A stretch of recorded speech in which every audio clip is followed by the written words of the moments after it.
semuanya, dalam video ini kita akan membahas salah satu periode penting dalam sejarah sastra Jerman, yaitu era eksil literatur.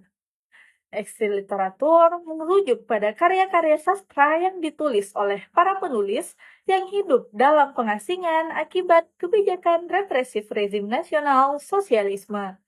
Istilah eksil sendiri berasal dari bahasa Latin yang berarti pengasingan, menggambarkan kondisi para penulis yang harus meninggalkan tanah air mereka untuk mencari kebebasan berekspresi di luar negeri. Periode ini berlangsung antara tahun 1933 hingga 1945, ketika banyak hak demokratis, termasuk kebebasan berpendapat, dicabut oleh rezim yang berkuasa. Para penulis yang berani mengkritik kebijakan ini dikecam, dianiaya, dan dalam banyak kasus terpaksa melarikan diri ke luar negeri. Dari pengasingan mereka, para sastrawan ini tetap menulis dan menerbitkan karya-karya yang mengkritik kebijakan rezim dan memperingatkan dunia tentang bahaya nasional sosialisme. Eksil literatur sering juga disebut sebagai sastra emigran, mengacu pada kelompok penulis yang melarikan diri dari Jerman untuk menghindari sensor dan persekusi. Mereka tidak hanya berusaha melawan kediktatoran melalui tulisan mereka, tetapi juga ingin melestarikan nilai-nilai kemanusiaan dan kebebasan. Dengan pengambil alihan kekuasaan oleh rezim nasional sosialisme pada tahun 1933, otoritarianisme semakin menguat.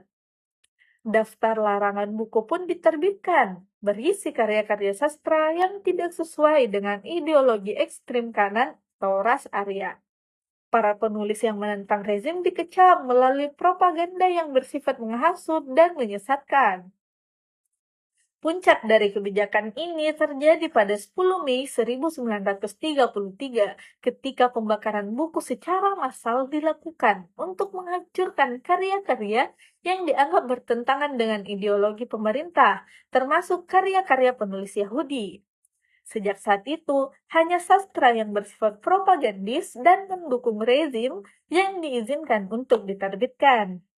Peristiwa pembakaran buku pada tahun 1933 memicu gelombang pertama emigrasi para penulis ke luar negeri. Gelombang berikutnya terjadi setelah diberlakukannya Undang-Undang Nuremberg pada tahun 1935 yang semakin memperketat diskriminasi dan pengucilan sosial terhadap orang-orang Yahudi.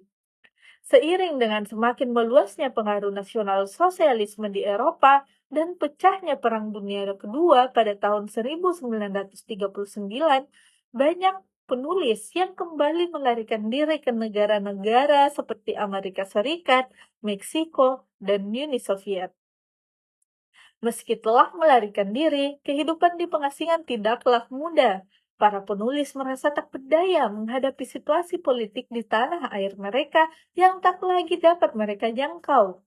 Selain menghadapi tantangan budaya di negara tujuan, mereka juga kesulitan bertahan hidup secara finansial karena menulis dalam bahasa Jerman di negara asing tidak selalu menghasilkan pendapatan yang cukup.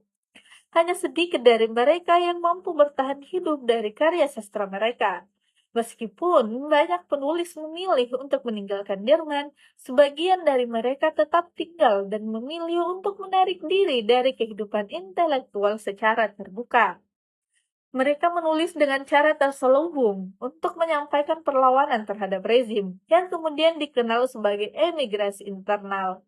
Beberapa tokoh yang menempuh jalan ini antara lain Erich Kästner dan Gottfried Benn. Pada akhirnya, dengan berakhirnya Perang Dunia Kedua pada 8 Mei 1945 dan kekalahan Nazi Jerman, periode eksil literatur pun berakhir. Secara umum, para penulis eksil literatur memiliki pandangan yang jelas terhadap kebijakan nasional sosialisme dan berusaha melawan melalui tulisan mereka.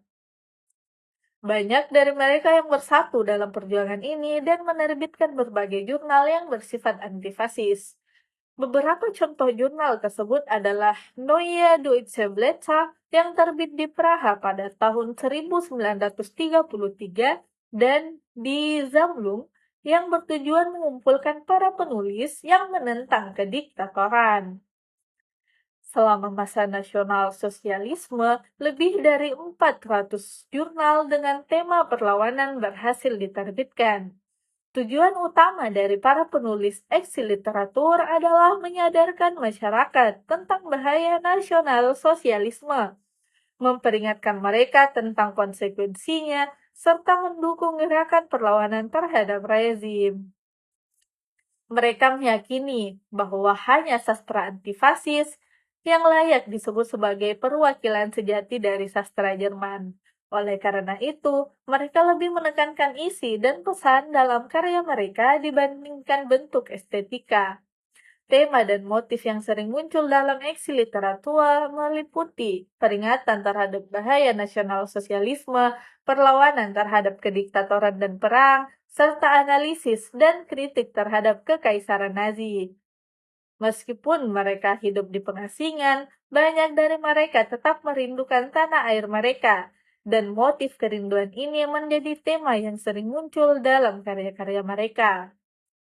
Dalam hal bentuk sastra, eksil literatur lebih banyak didominasi oleh epik, terutama novel, karena lebih mudah diterbitkan dan memiliki minat yang tinggi dari pembaca internasional. Sementara itu, lirik dan drama dalam eksil literatur menghadapi tantangan lebih besar karena sulit diterbitkan dan dipentaskan.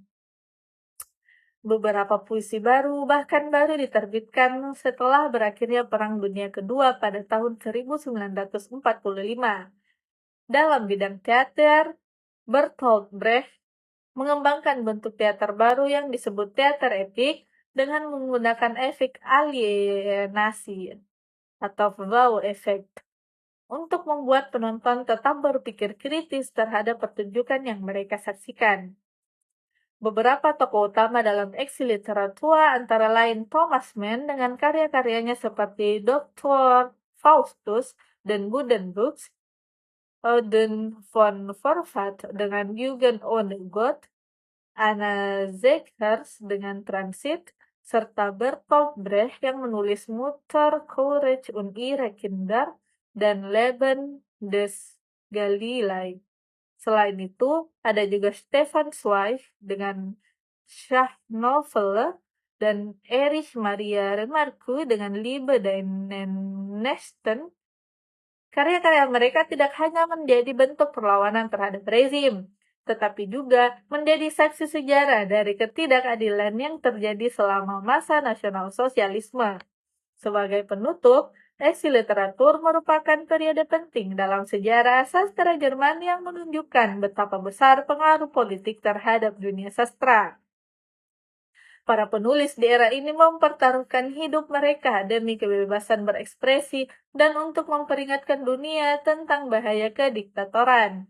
Karya-karya mereka tidak hanya menjadi cerminan dari penderitaan yang mereka alami, tetapi juga menjadi warisan berharga yang terus dipelajari dan diapresiasi hingga saat ini.